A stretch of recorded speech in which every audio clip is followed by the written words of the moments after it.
mein steht allwärts, mein Heim alle dacht, wie ich hab meine Kinder schön verbracht.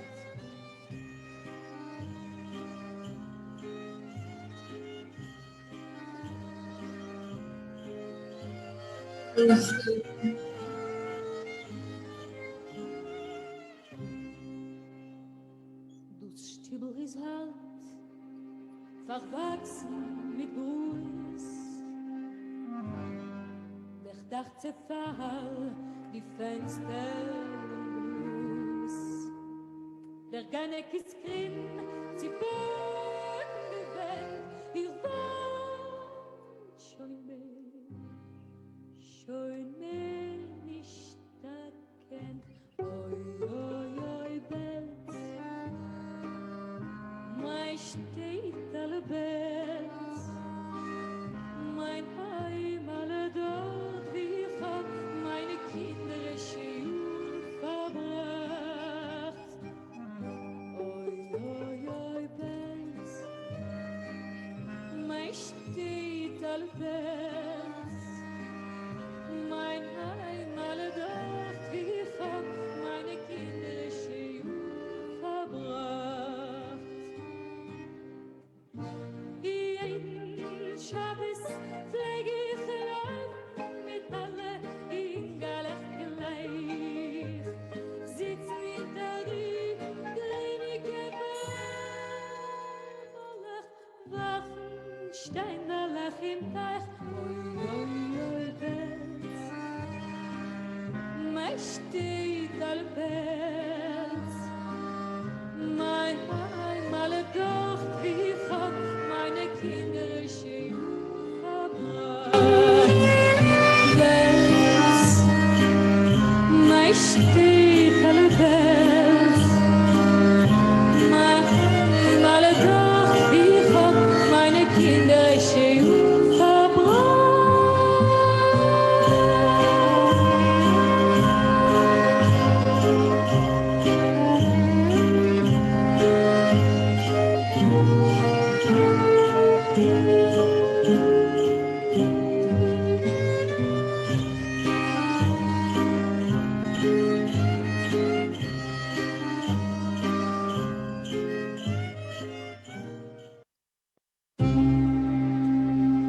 Wenn ich der Mann sich in meine Kinderjugend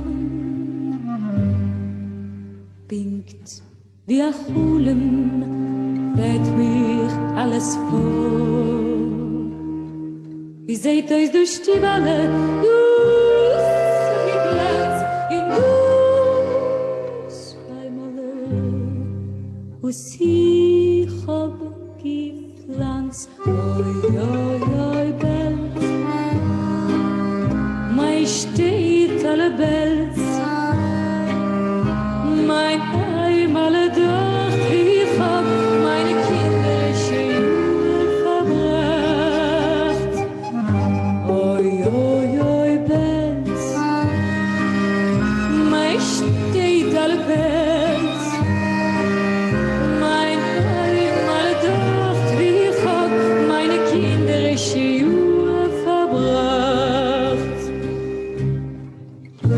Jeden Schabbes pflege ich Leifen mit alle Ingalach gleich. Sitzen hinter die Gleinige Bäumerlach, wachen Steinderlach im Teich. Oi, oi, oi, Welt, mein steht allwärts, mein Heim alle dort, wie ich hab meine Kinder schön verbracht.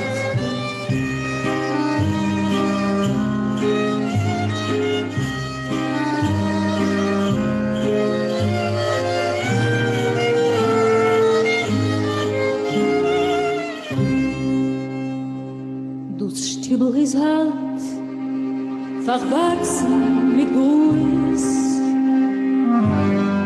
Der Dach zerfall, die Fenster Gruß. Der Ganek ist grimm, sie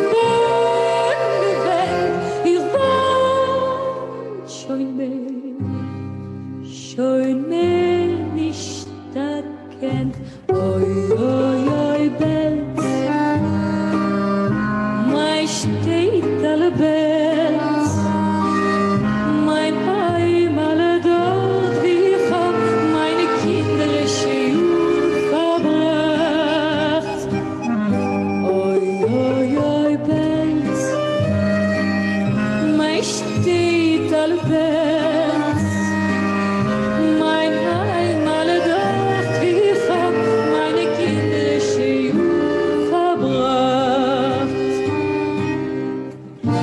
Jeden Schabbes pfleg ich laufen mit alle Ingalech gleich.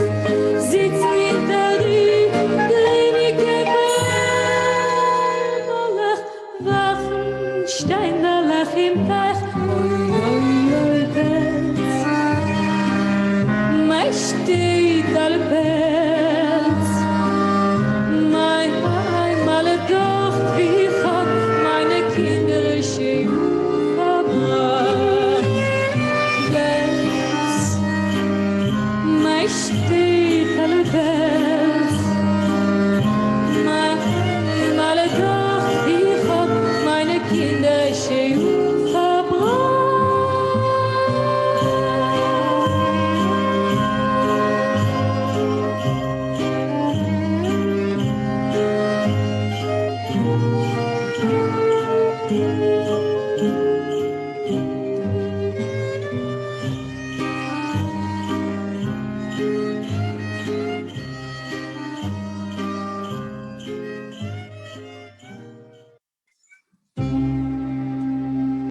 Buenas noches, buenas tardes, buenas madrugadas. Dependiendo, ay, se está escuchando mal, ¿no? A ver. Termina.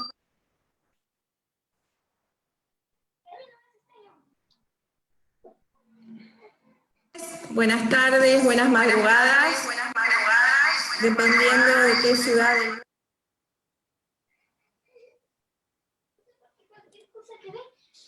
La ataca.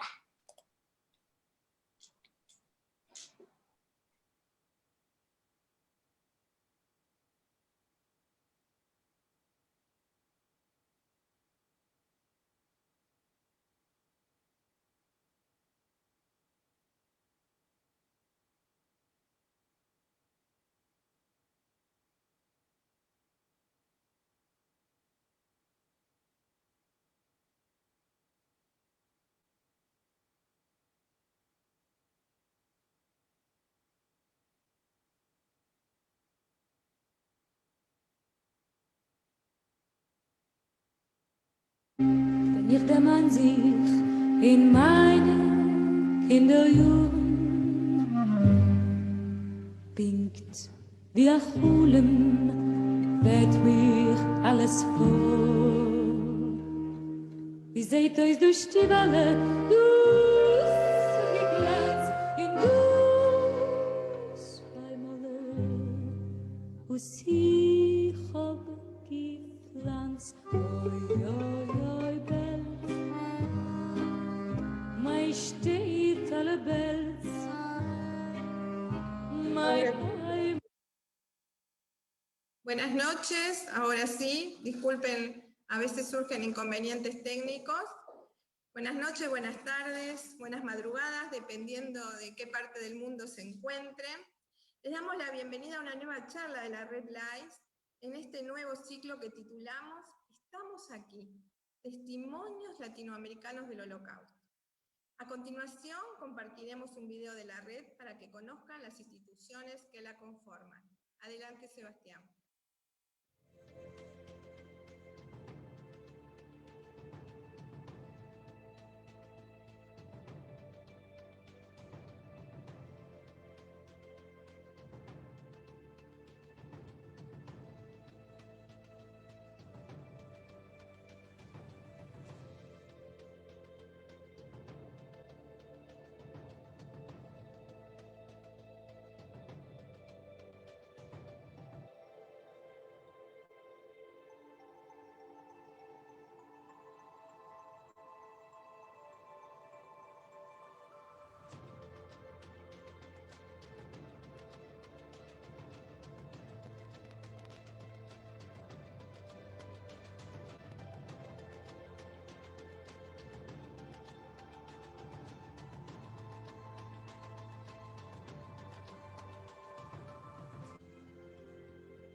escuchar una música muy especial, Majestät alle Welt. Está cantada en idioma yiddish. Esta canción nos habla de un pequeño pueblo, de un pueblo como el que vivía Isaac Svir, que es el protagonista de esta noche. Él vivía junto a su familia y otros judíos, y tenían una vida normal, una vida apacible, una vida feliz. Pero todo eso va... Sandra, disculpa que te interrumpa, pero no se oye casi nada. Cantada siempre por muchos sobrevivientes, que les hace recordar a la época antes de la Shoah, ¿sí? Y acá quiero recordar a mi querido padre Samuel Weinstein, Zichrono Libraja, bendita sea su memoria, que siempre cantaba con gran emoción esta canción. Es para mí un inmenso honor y privilegio presentar esta charla, donde un sobreviviente de la Shoah, Isaac Borojovich, nos brindará un testimonio de sus terribles vivencias que debió sobrellevar en 3 guetos y en 6 campos de concentración. Lo acompaña en este momento el ingeniero y magíster en Historia Política, Roberto Sifón, quien estará a cargo de la introducción histórica. La charla que desarrollaremos a continuación estará dividida en 2 partes. En una primera estaremos compartiendo una filmación que realizamos hace solo unos días, más específicamente cuando terminamos la noche del festejo de Rosh Hashanah, Año Nuevo Judío. En esa noche nos encontramos en la casa de Isaac, y Isaac dio su testimonio, y el ingeniero y magíster en Historia Política, Roberto Sifón, nos dio una introducción sobre el tema de Shoah y sobre la historia de Isaac. Además, les quería contar de que después que vean esa filmación, volveremos al vivo, e Isaac junto a Roberto podrán contestar las preguntas que surjan y que pueden enviar al chat del Zoom. A continuación quisiera presentar a Roberto Sifón, que es ingeniero electrónico, recibido en el Instituto de Technion de Haifa, Israel, diplomado y magíster, como lo dije anteriormente, en Historia Política de la Universidad de la República Oriental del Uruguay. Fue presidente del Consejo Central de Educación Judía, de la Organización Sionista del Uruguay, de la Comisión de Lucha contra el Antisemitismo y la Discriminación, y del Comité Central Israelita del Uruguay. Escritor de novelas, de cuentos breves y ensayos, pero también es conferencista en la Universidad Católica, en la Cátedra Permanente de Judaísmo, y en la Universidad Ort, en el Departamento de Estudios Judaicos. Antes de comenzar el Zoom, antes de comenzar esta filmación que vamos a compartir a continuar, que tenemos en vivo a Isaac y a Roberto, buenas noches, ¿cómo se encuentran?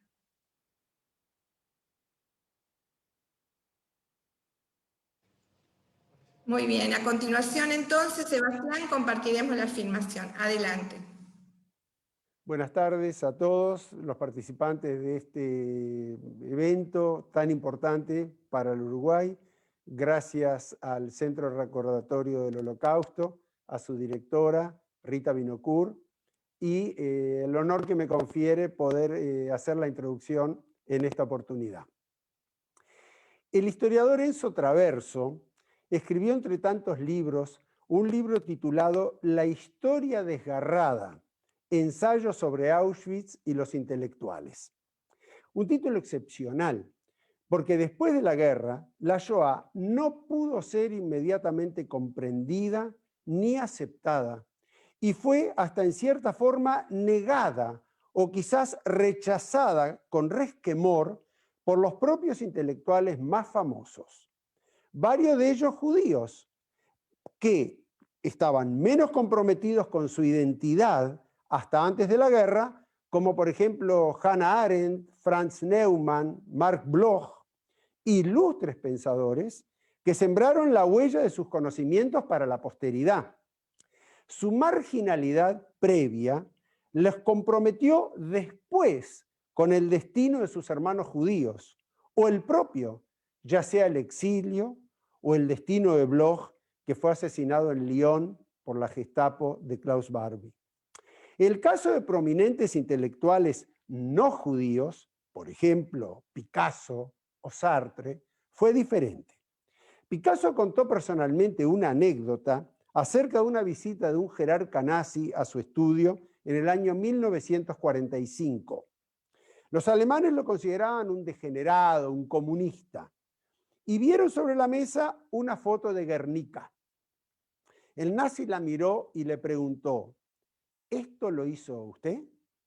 Y Picasso contestó, no, esto lo hicieron ustedes. Es decir, por supuesto que le debemos agradecer a Picasso por esa obra icónica que nos inmortalizó el bombardeo de la Luftwaffe sobre Guernica en mayo de 1937. Pero lamento que no pintó otro mural por la Shoah y Picasso vivió hasta el año 1973. Sartre continuó escribiendo durante la guerra y después de la guerra. Y frecuentaba cafés en París, como otros intelectuales frecuentaban en Viena o en Budapest. Nadie pretende que haya escrito como Primo Levi. No se le puede reprochar, no es eso lo que se pretendía de Sartre. Pero cuando Claude Lanzmann lanzó su monumental documental Shoah, fue entrevistado acerca de las opiniones que recibió en el círculo de filósofos existencialistas que frecuentaba, entre ellos Sartre, Simone de Beauvoir y otros. Y él contestó, Sartre me enseñó a pensar y yo le enseñé en qué pensar. Es que la historia del asesinato de 6 millones de judíos, la determinación de exterminar a un pueblo, fue muy desgarradora. Pulverizó de tal forma a la civilización europea y todo ideal de humanidad y cultura previa, que no era fácil de metabolizarla ni diferenciarla entre otras terribles destrucciones como las que hubo en Stalingrado, Berlín, Londres, etc. ¿Qué podría esperarse del resto de la población si esta fue la actitud de los intelectuales? Solo querían volver a sus casas y ciudades, o lo que quedaran de ellos, y retomar una vida normal, que también le fue inicialmente imposible. Los informes sobre la destrucción de los judíos durante la guerra tampoco ocupaban las portadas de los principales diarios en Estados Unidos. Simplemente estaban en pequeñas noticias en el interior de las páginas, no en las páginas secundarias, no en las principales. ¿Qué era entonces lo que faltaba para que se asimilara tremenda tragedia? ¿Cómo podría la humanidad entera asumir lo sucedido en los guetos, deportaciones, fusilamientos en masa, trabajos de esclavos, gaseamientos industriales, con cremaciones en cadena de producción inconcebibles? Faltaba el aporte de la memoria de los sobrevivientes. Faltaban los testimonios. Hubo que esperar décadas hasta que el trauma insondable de lo que habían vivido las víctimas pudiese ser verbalizado, oxigenado, sacado de lo más profundo de su dolor. Una memoria traumática, como señala Dominique Lacapra, porque no se trataba solo de pérdida, sino de ausencia, de un vacío imposible de llenar, de seres queridos fallecidos y desaparecidos en un instante, arrancados de las manos, hasta la pérdida de la vida judía exquisita, fermental, que había enriquecido a Europa durante siglos. La pérdida de la individualidad, la deshumanización del judío, precisamente como ser humano. Bashevis Singer, nuestro premio Nobel, relata en su libro Amor y Exilio la mayúscula variedad de colectividades, instituciones, convivencia y conflictos entre judíos religiosos, seculares, sionistas, comunistas, derechistas y yidishistas en ciudades y Steitalach, con sus miserias y su humor tan cálido. Y culmina con una frase que lo expresa todo en el año 1935. Y aquí me encuentro solo en Nueva York, dice Bashevis Singer. Estoy perdido en América, perdido para siempre. Una frase conmovedora que refleja poéticamente esa ausencia a que referimos. La historia, como parte de las ciencias sociales, mantuvo distancia con la memoria individual, como una fuente válida. Se discrepaba con su subjetividad, la eventual confusión que pudiera exhibir un sobreviviente y hasta cierta imposibilidad de lograrlo por el propio caos de lo vivido.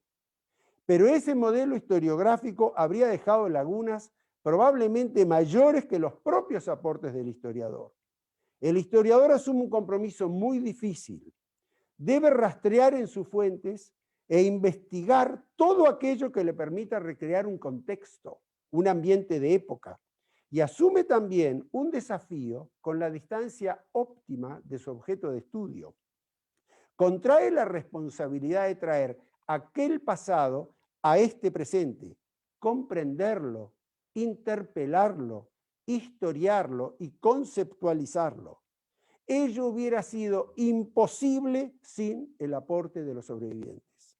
Sus testimonios rellenaron la brecha entre razón y emoción, entre verdad supuesta y verdad revelada, sufrida en carne propia. Como bien previó Eisenhower al librar el campo de Ohrdruf cerca de Buchenwald, integrante de Buchenwald, fotografíen y filmen lo que acá se ve, porque después, con el paso de los años, en la historia, va a haber gente que dice que, va a haber gente que diga que esto no sucedió. Hubo que esperar más de 15 años para exhibir a Eichmann ante los ojos del mundo, escuchar cómo pretendía encapsularse en un manto de inocencia y recibir, fuera de lo privado, los primeros testimonios de sobrevivientes, que los vio el mundo entero, que no solo culparon, sino que hicieron oír sus voces y las de los 6 millones que nunca pudieron hacerlo. Es así que nos encontramos hoy, dicho esto, con nuestro querido Isaac, un hombre que pasó por 2 guetos y 6 campos de concentración. En su caso, como en tantos otros, la realidad supera infinitamente la ficción. Debió sortear las condiciones más crueles, tristes e inverosímiles y apelar a herramientas de sobrevivencia no menos dramáticas. Con todo y a pesar de todo, Isaac es uno más de los sobrevivientes que exhibieron no solo una resiliencia a prueba de lo inimaginable, sino que se reencontró con la vida y con la capacidad de amar, de crear, de disfrutar y de enseñar, de educarnos, a nosotros y a las jóvenes generaciones que se enteran, muchos de ellos, por primera vez de qué se trató la Shoah, con lo cual se conmueven y comprometen luego de escucharlo. El de hoy es otro homenaje que Isaac se merece, otra oportunidad de contarnos, completar y perpetuar ese vacío analítico que la historia, aún la más rigurosa, no puede encontrar en los archivos tradicionales. Bueno, luego de mi introducción, Isaac, ahora la idea es que tú relates tus experiencias de vida, que nos cuentes en qué año naciste, dónde naciste, qué pasó en tu primera infancia, qué pasó con tu bar mitzvah, y sigas adelante con tus experiencias que te permitieron sobrevivir y llegar al Uruguay. Me llamo Isaac Borojovich. Nací en el año 27 en un pueblito chico que se llama Swir, que está entre Vilnius y Minsk. Un pueblo precioso, 1100 judíos, todos vivían en la primera calle, los goyim vivían afuera. Todo teníamos, teatro, bomberos, claro, una shil preciosa, y se vivió feliz. El año 39 vinieron los rusos, allá se armó líos, muchos entreveros, llevaron mucha gente a Siberia, y yo en mi casa, como era grande, cada familia tenía derecho a X cantidad de metros. Nos metieron 3 familias. Y entre esa familia había un coronel ruso. Nosotros, como éramos gente pudiente, un día viene ese coronel y nos dice: le salvé la vida, le querían llevar a Siberia y yo, como soy amigo del policía, hablé para que no la lleven. Mi abuela era muy religioso, mi abuela también, pero no me dejaron hacer la bar mitzvah. Si yo hubiera hecho la bar mitzvah, me hecho en la escuela. Me escondí con mi abuelo y me enseñó todo y me quedó en el corazón todo. Viene el año 41, entraron los nazis. A nosotros nos metieron en un gueto. En nuestra familia, en nuestra casa, metieron 3, 4 familias más. Mi padre vino, cuando vinieron los alemanes, quedó con plafón muy bajo. Y yo, que tenía 14 años, vi, si yo no me levanto y consigo comida para la familia no va a existir. Empecé a trabajar en una cantina de los alemanes cortando leña y me llevaban una vez por semana, iban a buscar comida a todos los pueblos y yo lo traducía. Si no me hacían un regalo, yo traducía mal y había un antisemita que siempre lo quemaba. Después, allá trabajé en una lechería. En la lechería hay el agua de la manteca, el jugo, lo tiran. Entonces yo pedí que no lo tiren, que me lo den. Y el encargado le dije: déjame un pedazo de manteca dentro. Cuando llegamos al quieto, repartimos. Bueno, allá pellizqué también cosas. Pero además fui a trabajar a la comandancia de la SS. Allá cortaba leña, lustraba los zapatos, las botas. Creo que ustedes no saben que lo descubrí yo. Las botas, para que brillan, sin pomada, sin nada, se agarra con la parte de la madera, se refrega mucho y cuando queda caliente se pasa una fronela y brillan. Los alemanes todos se esperaban. Después, también allá tenía que prender los hogares. Mucha gente no sabía cómo hacerlo. Yo que vine de un pueblo, porque prenden a veces el fuego, en vez de salir afuera, sale adentro. Así es el trabajo. Un día, trabajando allá, avisaron a mediodía que volvemos al gueto. El que estaba conmigo se llamaba Honke. Digo: Honke, no vamos al gueto. Pero es que, ¿y qué vamos a hacer? allá donde tenemos la leña, abajo nos escondemos. Y mañana es otro día, vamos a pensar. Al día siguiente, ¿qué vamos a hacer? Vamos a dar la vuelta y entramos por el frente y decimos que nos mandaron del gueto a trabajar. Cuando volvimos al gueto, fueron 19 niños de mi edad para matar, los mataron. Fue un procedimiento y ayuda de Dios. Entre los dos me salvé la vida. Esa es la primera salvación. Después les voy a contar otras salvaciones más. Seguí trabajando con los alemanes. Tenía un primo de mi mamá que estaba en los partisanos. Usted de repente no sabe lo que son partisanos.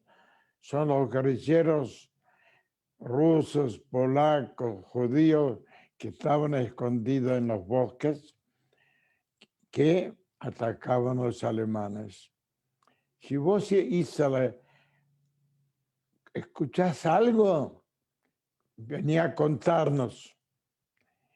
Y yo escuché que iban a ir al bosque con túnicas blancas para invierno, para liquidar a los partisanos. Avisé al primo de mi mamá. Y los alemanes, cuando llegaron al bosque, los guerrilleros, los partisanos, los estaban esperando y los degollaron casi a todos. Allá empezaron las preguntas a mayores y me tocó a mí, un alemán al lado mío con un cigarrillo. Decime la verdad, si no te quemo los ojos. Y cuando me acercó un poco más, yo hice así y yo tengo acá quemado. Yo pensé, si hablo algo, estoy muerto. Me callé la boca y sobrevivimos. En ese gueto, después lo liquidaron. Lo mandaron a otra guerra que se llama Mechalisik. Pero yo de noche, a mí me dejaron, primero dejaron 10 judíos, los que trabajaron para los alemanes. Pero después me di cuenta que a mí me van a llevar por otro lado. Entonces le dije a una prima mía, vamos a excavarnos. A 40 kilómetros, 30, 40, se llama Mechalisik. Había que ir de noche y en el bosque, animales y todo.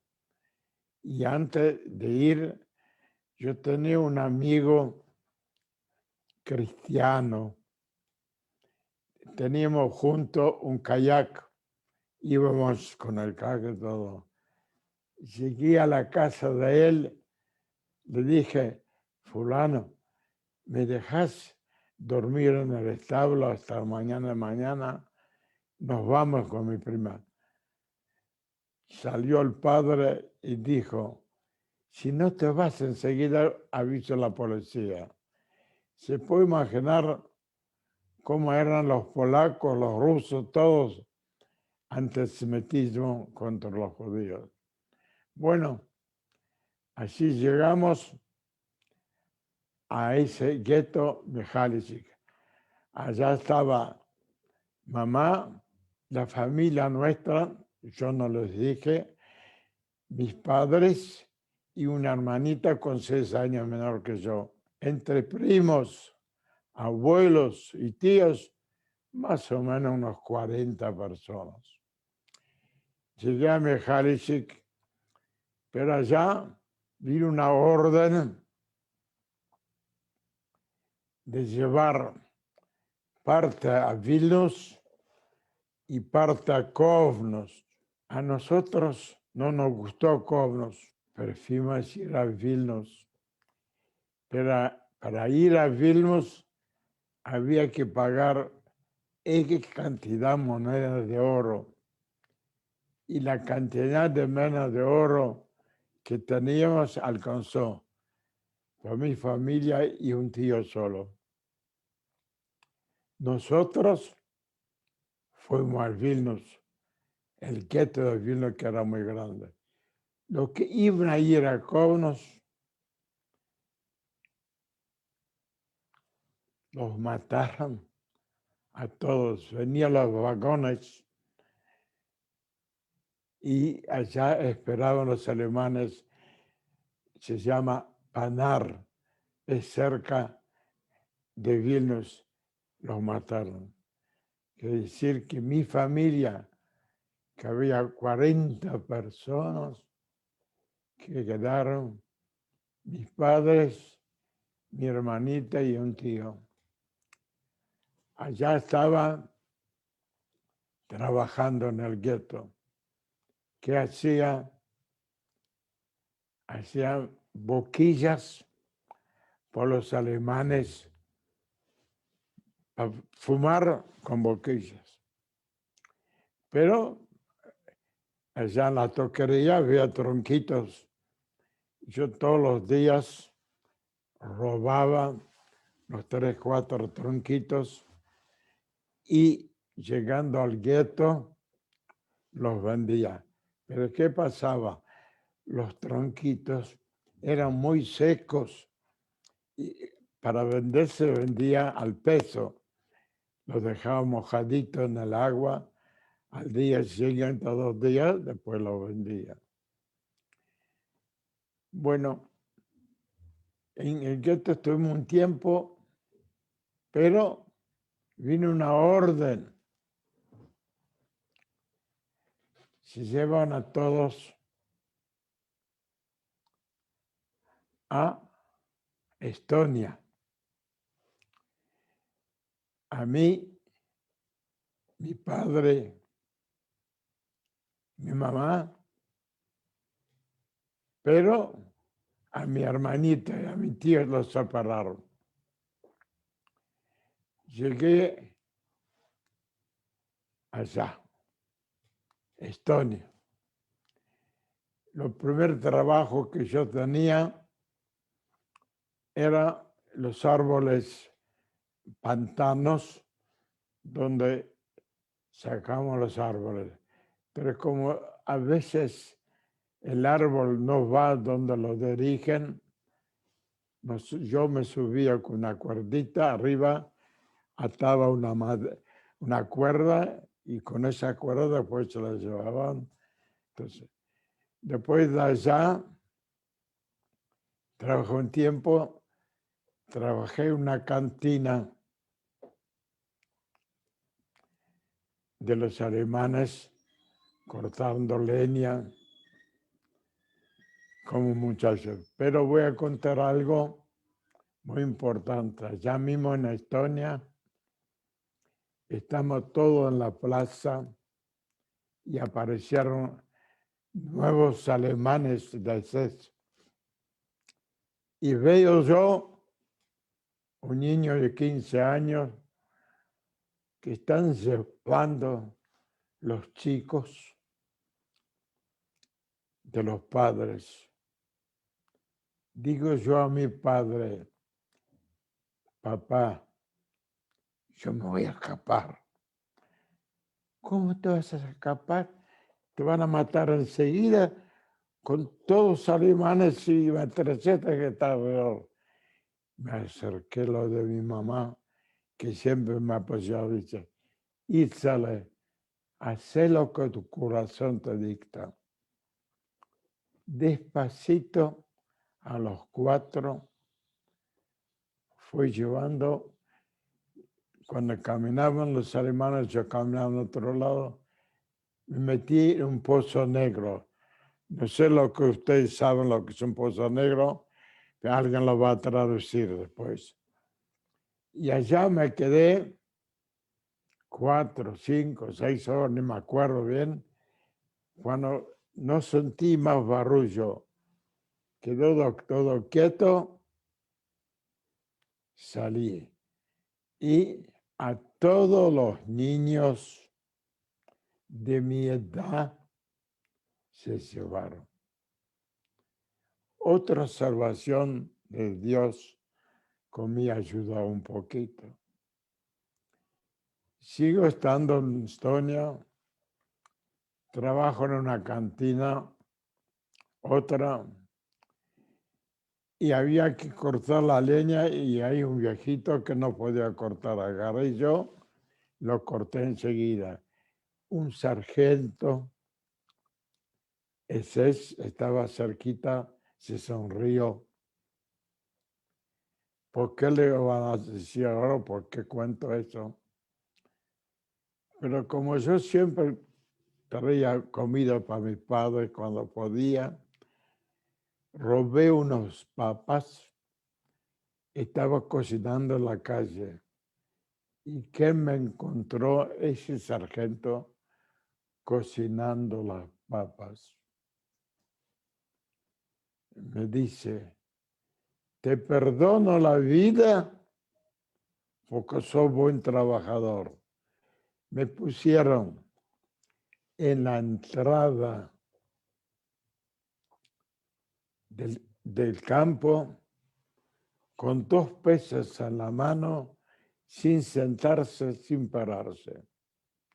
Cuando aparecieron mis padres, se puede imaginar lo que vieron. Pero salvé la vida mía y no pasó más nada.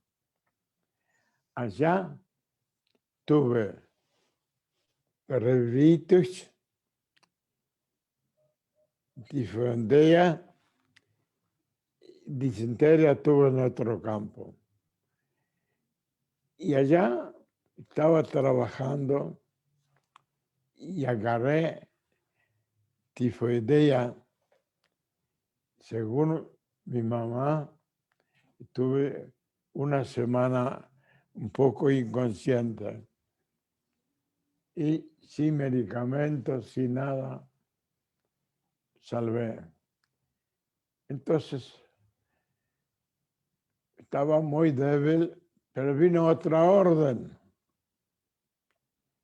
de irse porque los alemanes atacaban a los rusos allá en Estonia y se nos querían llevar a Alemania. Yo como pude, caminaba y nos llevaron a un pueblo Herda. Allá fue una felicidad porque encontramos a mi tío y a mi hermana. Quedamos a dormir la noche a la intemperie con 25, 30 grados bajo cero. La mayoría se congelaban cosas. Yo cuando era niño había unas libretitas y leí que los esquimales cuando están afuera hacen pozo en la nieve, se tapan con la nieve y no sienten frío. Hice lo mismo y no me pasó nada. Al día siguiente nos íbamos a ir. Mamá agarró a mi hermana, ¿no? Cuando la quería llevar, vino una SS, la arrancó de los brazos y no la dejó llevar. Quedó mi tío y mi hermanita allá, después la mataron en Auschwitz. Bueno, y nosotros nos llevaron a Tallinn. En el camino, caminando, en el camino la mitad se murieron. Cuando llegamos a Tallinn, nos embarcaron en 3 barcos. 2 barcos los hundieron los rusos, porque pensaron que eran alemanes que se escapaban. Nuestro barco llegó a Danzig. Allá nos metieron en un campo muy importante que se llamaba Stutthof, miles de personas. Y allá les voy a contar una anécdota para que allá nos metieron, nos sacaron la ropa, nos dieron otra ropa. Yo tenía unas botitas viejas. Pero ¿qué pasa? En los tacos de las botitas tenía escondido unas monedas de oro. Y yo quería las botitas. Estaba buscando, encontré la persona que tenía las botitas y yo tenía unos zapatos nuevos. Bueno, pensé, si yo le doy así, él me va a pedir algo. Entonces, para darle, le pedí cosas a él, que le dé algo, pedazo de pan para que yo le dé los zapatos. Discutimos tanto, al final cambiamos sin nada, pero me quedé con las botitas. Allá en Stutthof vino una orden de llevarnos 6 días en vagones de animales, sin agua, sin comida. Lo más importante, sin aire. Y yo veía, si yo no busco un agujerito con aire, me voy a morir. Raspé tanto, encontré, y con una cosa lo raspé tanto y llegaba al aire. Allá, después de 6 días, nos llevaron a Dortmund. Dortmund queda cerca de Hannover, cerca de la frontera suiza. Había un campo muy grande. Allá estaba con mi papá. A mi mamá se la llevaron a otro lado. No supimos. Allá era bravo, muy, muy, muy bravo. Trabajo de mañana levantarse. Pero un día me levanto y veo que no está mi padre.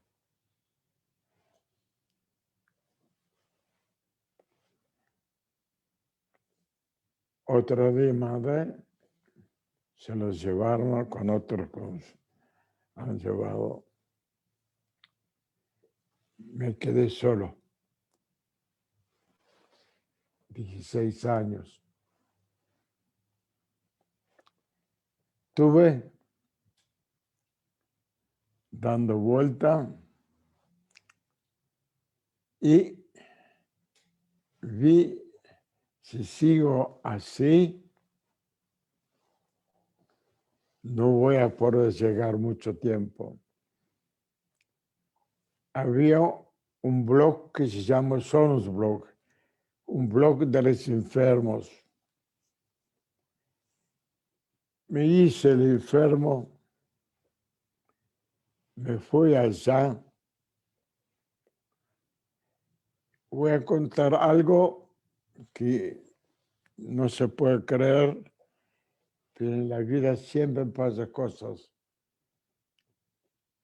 Yo me hice el muerto. El alemán dice 3 días. Perdón. Me levanté como si no hubiera pasado nada. Se calentó mucho el alemán Y después Dios iluminó.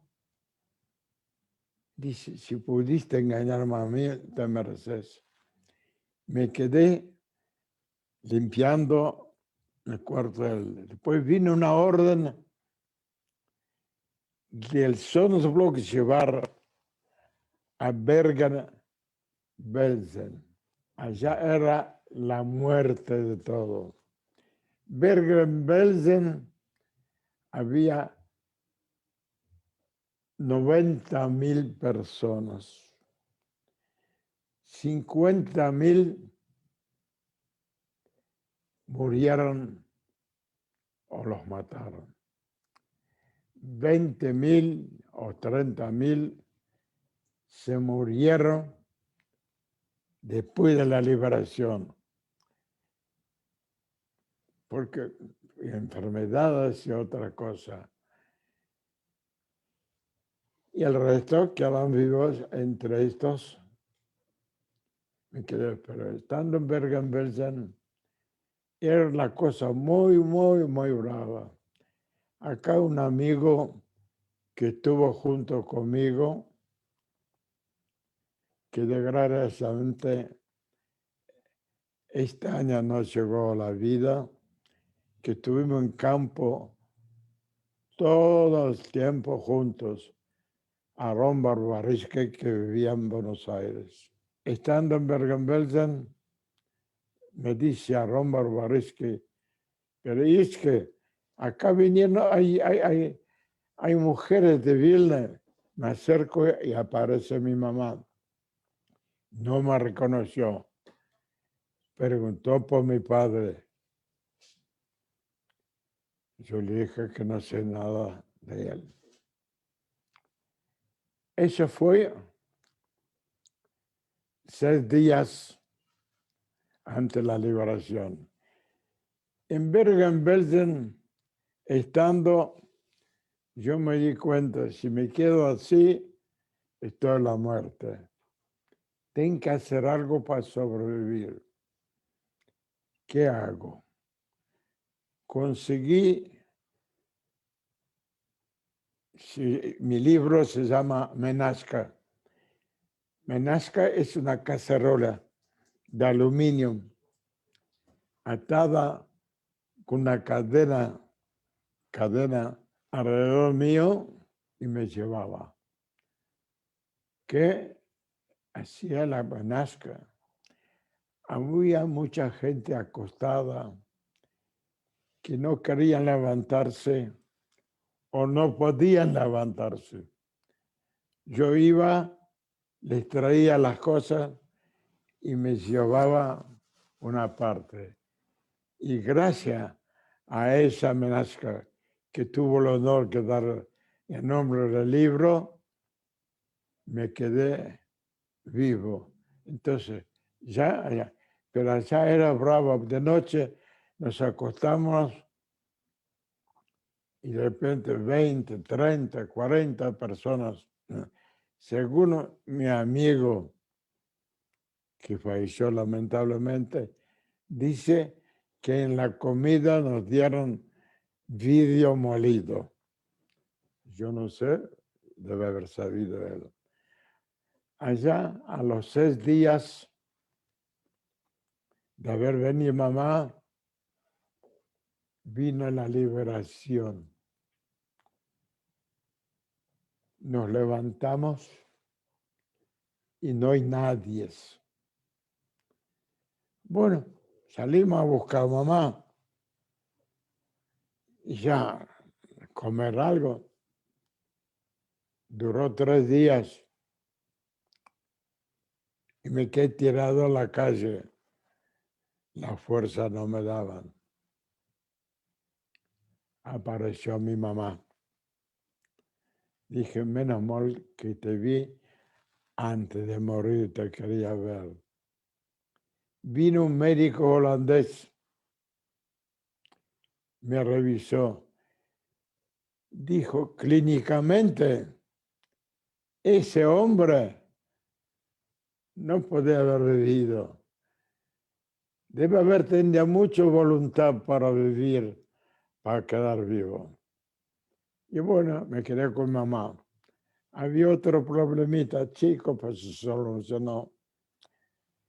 Iban a separar hombres aparte, mujeres aparte. Y yo me quería separar de mamá y no quería. ¿Qué podía hacer? Mamá me vistió de mujer, con un jopito, con todas las cosas, y me llevaba allá. Después de un tiempo, claro, se arregló las cosas. Y allá en Bergen-Belsen trabajé, después de la liberación, en el comité central de ese. Yo despachaba la comida que traían de todo el mundo, de todos los países. Venía la gente, yo daba. Así me llamaban a Lituac. Allá en Bergen-Belsen, la gente que se acordaba, Hayas y John, ayudaba a la gente para irse a otro lado. Mamá se acordaba la dirección de la familia de acá, pero yo quería ir a Israel. Yo no quería ir a Uruguay. Quedamos con mamá, de donde vengan los papeles primero, allá vamos. Vinieron los papeles a Uruguay y nos fuimos, nos llevaron, mejor dicho, a París. Tuvimos 6 meses, más o menos. Después nos embarcamos el vapor La Campana y llegamos a Uruguay el año 46, en septiembre. Y acá en Uruguay tuve la suerte de casarme con mi señora y tener la familia preciosa que tengo y poder disfrutar la vida y seguir disfrutando mientras Dios me dé salud. Isaac, la verdad que tu relato es apasionante y yo quisiera pedirte que nos agregues 2 datos más, no menos relevantes. El primero es acerca de una llamada que recibiste de Israel en una oportunidad relacionada a tu papá. Y la segunda, tú has vuelto al campo Bergen-Belsen. Es muy importante que la audiencia sepa cómo fue ese retorno al campo. Por favor, contanos. De mi padre, hace 15 años o un poco más, recibí una llamada de Israel y me dicen, Itzele, ¿querés saber noticias de lo que pasó a tu papá? Llama a esos teléfonos. Yo llamé a ese teléfono y ese era un agente, me dijeron textualmente, tu padre con un hermano mío lo mataron cerca de Dortmund. Hay un pozo de todos, de 750 personas que estaban enterrados allá en la plaza cerca de Dortmund. Y allá hay 2 moles, uno cristiano, otro judío, y yo puse una lámina allá.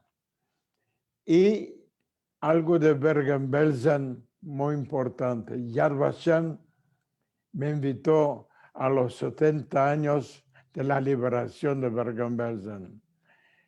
Fue algo espantoso. Había gente de todos los países del mundo. Yo estaba sentado al lado del presidente de Alemania y hablaron gente de todo el mundo. La verdad, fue muy emocionante. Y eso sí que es muy difícil de olvidarse. Lloraban la gente y toda esa cosa. Fue hace, ¿cuántos años? 3 años o 4 más o menos. Y bueno, Bergen-Belsen, la gente de allá, la gente nunca se olvidó de Jesús. Todo el mundo que escuchó mi historia, lo que he pasado, lo que han pasado otra gente, lo que vi pasar a la gente, que transmitan a todo el mundo y no se olviden que eso puede pasar en cualquier lado. Transmitir a la gente lo que pasó en la Shoah. Bueno, hemos escuchado un relato conmovedor y apasionante de Isaac y tengo el desafío de hacer un cierre. Hablar después de Isaac es difícil, pero reflexionemos que estamos a 75 años de finalizada la Segunda Guerra Mundial y cuán vigente es este tipo de testimonio, cuán vigente es el tener presente lo que sucedió, que lo divido brevemente en 2 conceptos, uno lamentable y uno maravilloso. El lamentable es la vigencia del antisemitismo y el maravilloso es la resiliencia del pueblo judío de seguir viviendo y existiendo aferrados a nuestra identidad. Cuando Isaac cuenta de la liberación del último campo, que lo liberaron los aliados y estaban los ingleses, es curioso, es interesante. En el año 1290, en Inglaterra echaron a los judíos. Fue el primer país de Europa donde se expulsaron a los judíos. 300 años después, cuando Shakespeare escribe El Mercader de Venecia, nunca había visto un judío. Necesitaban quizás todavía mantener un mito antisemita para soportar la Britishness que Shakespeare se vio obligado a inventar este personaje Shylock. Recién 50 años después del fallecimiento de Shakespeare, en la mitad del siglo XVII, los judíos volvieron a Inglaterra y se comenzó todo ese periplo lamentable de persecuciones y pogroms y emigraciones que derivaron en la Shoah, de la cual milagrosa y fortalecidamente Isaac pudo sobrevivir. Entonces, el ejemplo de Isaac es supremo y relevante para los jóvenes judíos y no judíos de hoy día, a los efectos de que se combata sin tregua el antisemitismo y todo tipo de discriminación, y sintamos intacto el orgullo de nuestra identidad judía, humanista, aperturista, integrada al mundo, pero con nuestros valores propios, tal cual Isaac lo pudo relatar, que quizás fue parte de la clave, más allá de la supervivencia del ser humano, la supervivencia de solidaridad que tuvo con el resto de aquellos pobres que terminaron, muchos de ellos, en los hornos crematorios. Este es mi final y el comienzo de preguntas que estaría muy bueno que participen a los efectos de que Isaac pueda ampliar eventos y puntos específicos que nos relató y enriquezca aún más este encuentro. Muy bien, Isaac, ahora nos van a hacer preguntas. Bueno, Isaac, la verdad que el testimonio es siempre muy conmovedor. He tenido la suerte de escucharte en varias oportunidades y siempre me conmueve escucharte, Isaac. Están dejando en el chat del Zoom y en el Facebook muchos mensajes de admiración, de respeto, de saludos hacia ti, Isaac, y algunas preguntas que no vamos a poder compartir todas, pero algunas vamos a transmitir. Hay alguien que pregunta, ¿qué lo animó a dar testimonio? ¿Qué hizo que tú quisieras dar testimonio, Isaac? ¿Qué te animó a dar testimonio? ¿Qué hizo, qué te movilizó para que tú cuentes tu historia? Mira la cámara. Eso, para ayudar, para que nunca más, jamás puede pasar en el mundo una cosa de esta, porque nunca se sabe dónde puede pasar y en qué lugar puede pasar. Que la gente se entere, que la juventud se transmita, que diga la gente de repente, con todo este testimonio, algo se puede ayudar para que nunca pase nada. Muy bien. También nos gustaría que nos contaras, Isaac, ¿cómo fue tu llegada al Uruguay? ¿Cómo te adaptaste? Que nos cuentes un poquito de... Contanos de tu llegada a Uruguay, Sí. tu adaptación inicial a este país, tan distinto de donde tú venías, ¿cómo te sentiste? Primero, yo en mi país, donde yo nací, era muy niño. Cuando llegué acá, para mí era un paraíso terrenal. Yo, cuando un día hice una conferencia en Tel Aviv y estaba el cónsul uruguayo y le conté lo que me pasó en el país, le dije, mira, ¿se dan cuenta que yo vendía puerta en puerta? Y la gente decía, mira, Francesito, no necesito nada, para ayudarte te voy a comprar. Se puede imaginar que en un país así uno se adapta con 1000 amores. Ay, además, ¿tenés ganas de contar algo de tu hermanita, que siempre la nombras con tanto cariño? ¿Querés relatar algo de tu hermana, de tu hermanita? Tú la mencionás siempre en diminutivo, tú la mencionás como tu hermanita. ¿Qué más querés aportarnos de lo que sentías por ella y cómo fue esa separación trágica? Lo que sentía por ella, cualquier ser viviente lo que siente por un hermano. Pero lo que pasó, que no deseo a nadie, sacar de los brazos de mi madre a mi hermana, era una cosa imposible de absorber. Una cosa de estas no deseo a nadie que pase.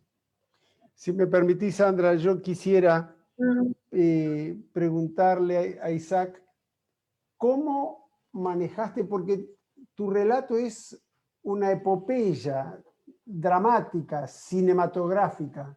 Es realmente, como bien dice Sandra, conmovedora. ¿Cómo manejabas la esperanza, los miedos? ¿Cómo manejaste esas emociones profundas para lograr sobrevivir? Bueno, es una pregunta muy inteligente, porque la vez pasada me hizo esa misma pregunta un periodista de Holanda. El cuerpo humano trabaja físicamente y mentalmente, a mi manera de pensar. Si una persona trabaja la mente y la mente le dice al cuerpo, a vos no te va a pasar nada, tú vas a sobrevivir, vamos adelante, siempre vamos a buscar un agujerito por donde pasar, uno vive feliz, antes y ahora. Ahora contame con todo lo que pasa, puede pasarle cualquier cosa a cualquiera, pero si uno mentalmente se convence que va a pasar bien, la pasa bien. Gracias, Isaac. Una última pregunta. Tú te encontraste... Ese te va a costar caro. Te la pago, Isaac. Tú te encontraste acá en una conmemoración de la Noche de los Cristales, sí, con el embajador de Gran Bretaña en Uruguay. ¿Cómo fue ese encuentro? Estoy en la Noche de los Cristales. Cuando fui a prender la vela, siempre dicen dónde estuvo el perseguido y le dijeron toda la historia. Cuando estoy saliendo, vi un señor con una señorita, me está esperando. Digo, señora, mire, mi abuelo fue que liberó Bergen-Belsen. Estaba en el ejército inglés y fue que liberó Bergen-Belsen. No contaba mucho, pero mi abuela sí contó todo y lo felicito. Después lo invité por un asado y todo. Él quedó a invitarme por un té, pero no encontré. Bueno, terminar esto con humor y tu familia atrás es el mejor mensaje de resiliencia que nos podés dar. Gracias, Isaac. La primera vez quiero aclarar a vos que me veo tan claro. Lo que yo hablé siempre estaba en reuniones grandes, lejos, sin escuchar nada. Lo que yo hablaba o escuchaba mal. Pero quiero felicitarte lo bien que salió y escuché, que soy medio sordel, ¿sabes? Pero escuché perfectamente y disfruté también. Vamos a darle un aplauso a Isaac.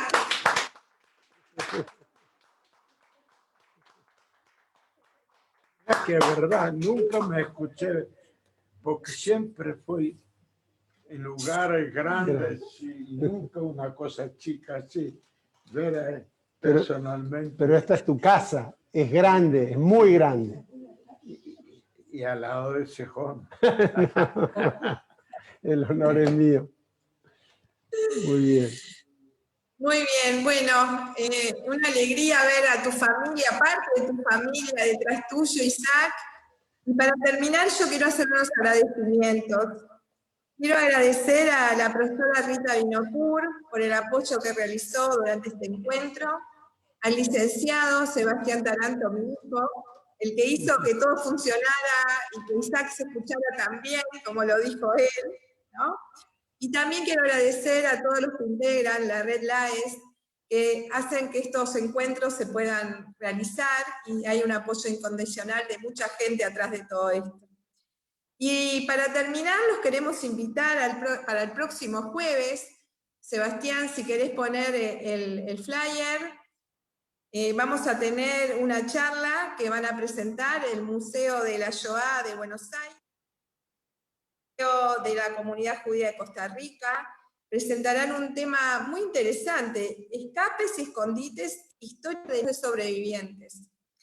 Los esperamos entonces para continuar escuchando a los sobrevivientes y a sus vivencias en la Shoah, y nos vamos a despedir escuchando la canción Mashtet Alevelt, que tanta emoción nos da. Adelante. Wenn ich der Mann sich in meine Kinderjugend winkt wie ein Hulem, weht mich alles vor. Wie seht euch durch die Welle, dus Platz in dus Heimale, wo sie hab gepflanzt, oi, oi, oi, Welt. Mein steht alle Welt, mein Heim alle dort, wie ich hab meine kinderische Jugend verbracht. Oi, oi, oi, Welt, mein steht alle Welt, mein Heim alle dort, wie ich hab meine kinderische Jugend verbracht.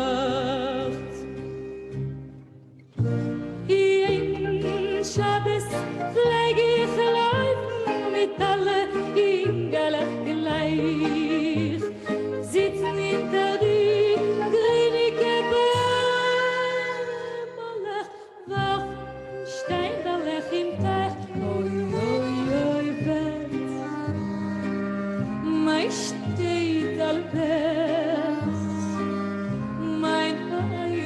doch, wie ich hab meine kinderliche Jugend verbracht.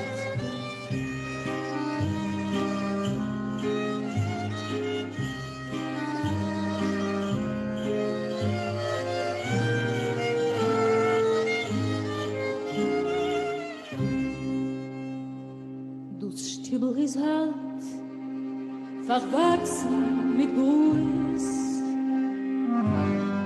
Der Dach zerfall, die Fenster los.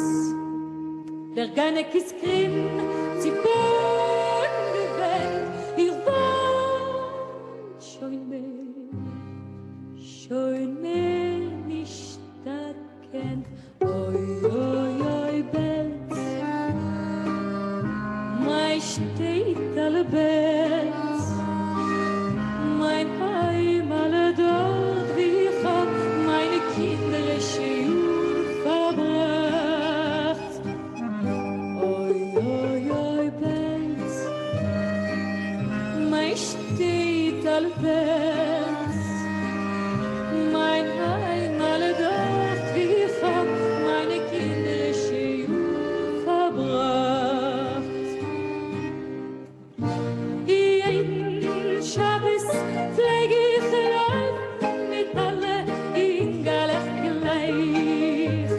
Sitz hinter die Klinike Malach, Wachen, Steinalach im Teich. Oi, oi, oi, Welt. Mein steht alle Welt. Mein Heim alle doch, wie ich hab meine kinderliche Jugend verbracht. Welt, mein steht alle Welt. Mein Heim alle doch, wie ich hab meine kinderliche Jugend